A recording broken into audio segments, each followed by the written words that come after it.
What is up, people? Good morning. A week of technical difficulties. It is now Thursday, November 21st, and hasn't been too much of an active week. And next week, what we got going on is Thanksgiving. So Thanksgiving happens to be, excuse me. My God. So sorry. Thanksgiving happens to be on Thursday, so the markets are going to be closed next Thursday, as then it's going to be a half day on Friday. So 3 trading days next week to wrap up the month. This week, still markets are a little more quiet, I would say. We had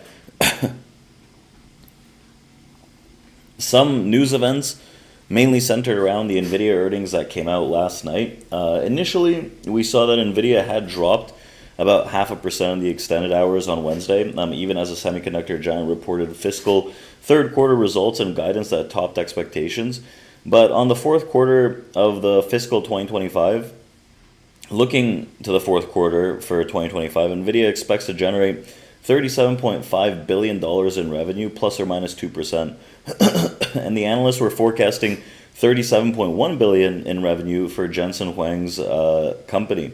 However, the buy-side estimates called for revenue for the next quarter to be as high as $41 billion, and for the period ending October 27th, NVIDIA said it earned an 81 cent per share on an adjusted basis as revenue surged 94% on a year-over-year to come in at $35 billion.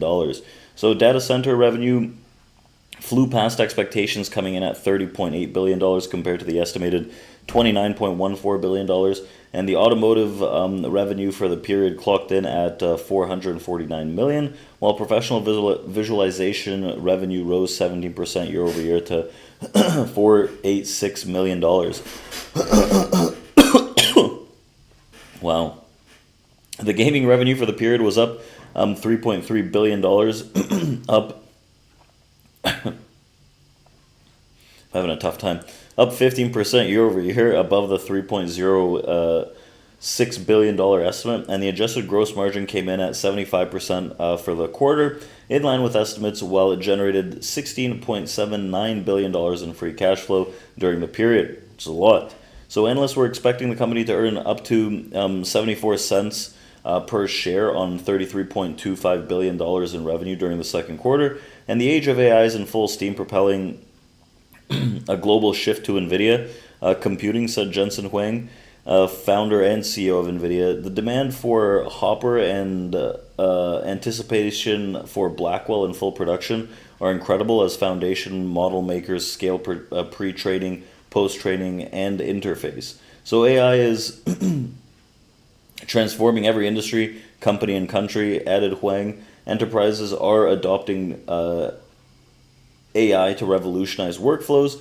Industrial robotic investments are surging with breakthroughs in physical AI, and countries have awakened the importance of developing their national AI and infrastructure. So the company has also said that its demand for Blackwell exceeding supply for several quarters in fiscal 2026.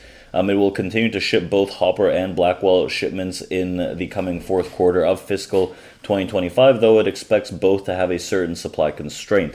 So with that, we saw that this morning the upside started to gap up a lot higher. I think originally they just missed the guidance and the expectations of analysts that held NVIDIA in extremely high regard. But once this thing starts going and big tech starts flying off the handle again, we're going to see that massive turning point and continued rally into the end of the year pump in these equity markets, where I don't necessarily think it's over. I know a lot of people are singing massive downside spells and downside movement, but I think that we're just starting to get that catch-up move in big tech, where I think the worrisome aspect starts to get into Q1 of 2025. Wow, 2025. So, excuse me. As things stand, there's some other news here about social medias, especially in Australia. This morning, we had a Fed speaker, but later on in the afternoon, we have Goolsbee and Schmidt, two Fed speakers that are talking around 12:30. We have Fed's Bar later on towards the end of the day.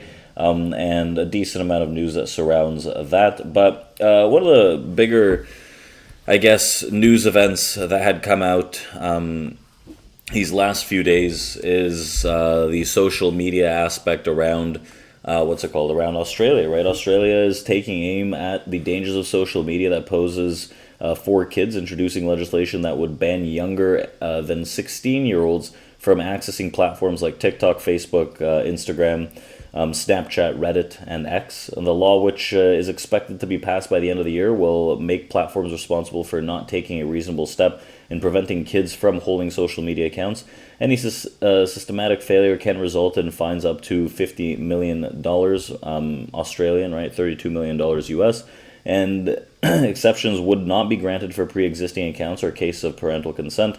This bill seeks to set a new normative value in society. Australia Communications Minister Michelle Rowland told the Parliament there is a wide acknowledgement that something must be done in the immediate term to help prevent young teens and children from being exposed to streams of content unfiltered and infinite, realistically. So some areas won't fall under the new restrictions, like online gaming platforms and standalone messaging services like WhatsApp and Messenger, while risks exist there too, and users could still be exposed to harmful material. They do not face the same algorithmic curation and content and psychological manipulation to encourage near endless engagement.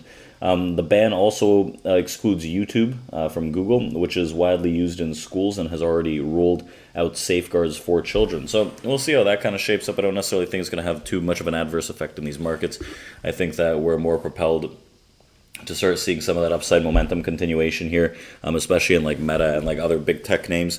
I think that these guys they're gearing up for that pump higher. So that's what I'm looking for, right? We had this nice extension from yesterday. Yeah, yesterday during the day session, we had a decent little downside spill, but towards the end of the day, we rallied fairly nicely. And here on the overnight, we're getting a nice move on the S&P and the NASDAQ alike. I'm currently long from yesterday, and I like the idea for that continuation on the S&P as long as we hold from like 59, like mid 30s to 40. I think that area can sustain some of that upside bid to continue the momentum with the target up into that 59.85, 59.90 area. And then we'll see if we can enter into that auction higher. But I think we're gearing up for that end of year rally, and I'm going to be positioned to look for some of these longs. The most immediate move right off the open, I wouldn't be surprised to see some kind of sell side try to come into these markets. But all in all, I think that does get picked up. I'd rather it not come down to 59, like 10-15 area. I'd rather see prices hold at higher areas to really convince us that this upside momentum is going to hold things out. And we're continuing, right? Next week is Thanksgiving as well as Black Friday, so we still have our Black Friday promo going on. You guys can check that out. You have the links in our open Discord, community.tradeproacademy.com, and we'll send out more information about that in the remaining few weeks. So let's open up our live trading room today. I'm going to be taking it very, very slow. I've barely traded this week, honestly. A few trades here and there, and just looking for those longs. I'm just trying to pick out an area where I can swing long, right? That's my whole goal. I want to swing this thing at all-time highs. And last time I had that open position was on Sunday, and that got taken out earlier on in the week. I think it was like Tuesday or something when we got that pre-market drop. But let's see. I'm positioned again for the long side. Let's see if we can hold some of these swings out, and we shall chat tomorrow. So tomorrow, Friday, we'll most likely hold our stream on Friday, and we'll chat with you guys then. So